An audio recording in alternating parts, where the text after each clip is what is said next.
anggota KKB Papua datangi prajurit TNI Polri di hutan tanpa senjata. Ternyata ini persoalannya. Kelompok separatis di Papua dikenal lihai dalam menyembunyikan identitasnya. Bahkan demi menghindari TNI Polri, para anggota KKB Papua rela bersembunyi dan hidup menderita di tengah hutan.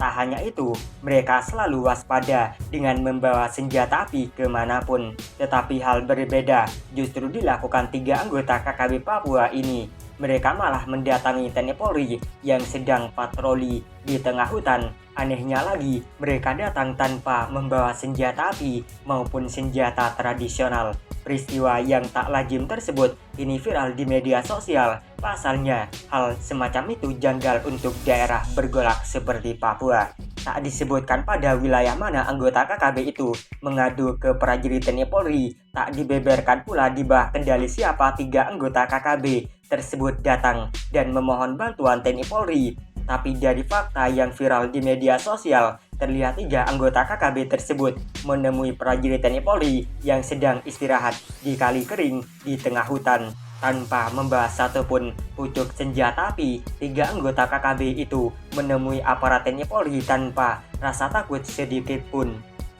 Ketika muncul dari dalam hutan, kedatangan 3 anggota KKB itu sempat mengejutkan aparat TNI Polri, apalagi mereka datang dengan setengah berlari.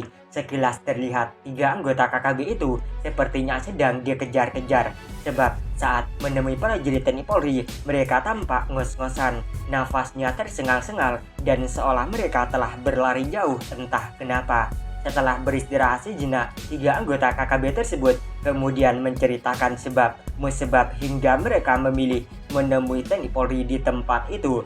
Kisah yang dituturkan itu seketika viral di media sosial, sebab apa yang diungkapkan sama sekali tak diduga sebelumnya, bahwa di antara ketiga pria tersebut, satu di antaranya tertimpa masalah. Gara-gara masalah itu yang mendorong mereka untuk memberanikan diri meminta bantuan ke aparat TNI Polri, bahwa anggota KKB yang tak disebutkan namanya itu ditipu oleh seorang pria melalui media sosial Facebook. Kasusnya berawal tatkala pria KKB itu mengenal seseorang pria melalui media sosial. Dari perkenalan tersebut, pria anggota KKB pun meminta bantuan temannya tersebut untuk mencarikan senjata api.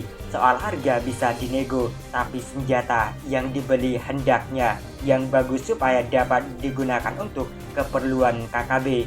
Singkat cerita, tak lama berselang, pria itu memberi kabar baik bahwa senjata api yang dibutuhkan sudah ada. Senjata api yang tersedia di pasar gelap, kata anggota KKB, menirukan ucapan temannya di FB. Umumnya M16, AK-47, juga HK-416. Harganya berbeda-beda antara satu dengan yang lainnya. HK-416 merupakan senjata dengan harga yang paling mahal disusul M16. Sedangkan yang paling murah adalah AK-47 yang dijual di pasar gelap dengan harga 125 juta per senjata.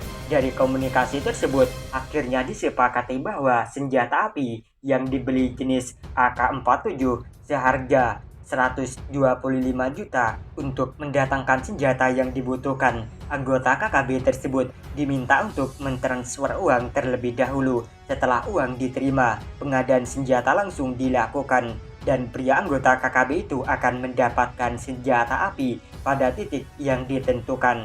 Pasca komunikasi tersebut, anggota KKB tersebut lantas menyerahkan uang sebagaimana yang telah dinegosiasikan. Berselang 2 pekan kemudian, barang yang dinanti anggota KKB tersebut diantarkan ke tempat yang telah disepakati. Senjata api itu dikemas dalam sebuah kotak yang tak terlalu jauh besar.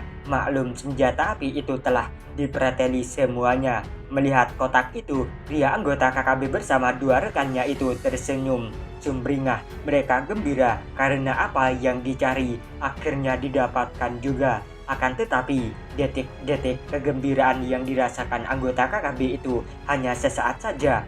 Pasalnya, ketika kontak tersebut dibuka, yang terlihat di dalamnya bukan senjata api seperti yang dipesan. Kotak itu ternyata berisi beberapa potongan pipa yang dipotong pendek dan dikemas seolah-olah senjata api. Melihat fakta tersebut, pria anggota KKB itu langsung naik pitam. Ia sangat marah karena telah ditipu, apalagi uang yang dikumpulkan sejak lama untuk membeli senjata dipastikan hilang begitu saja.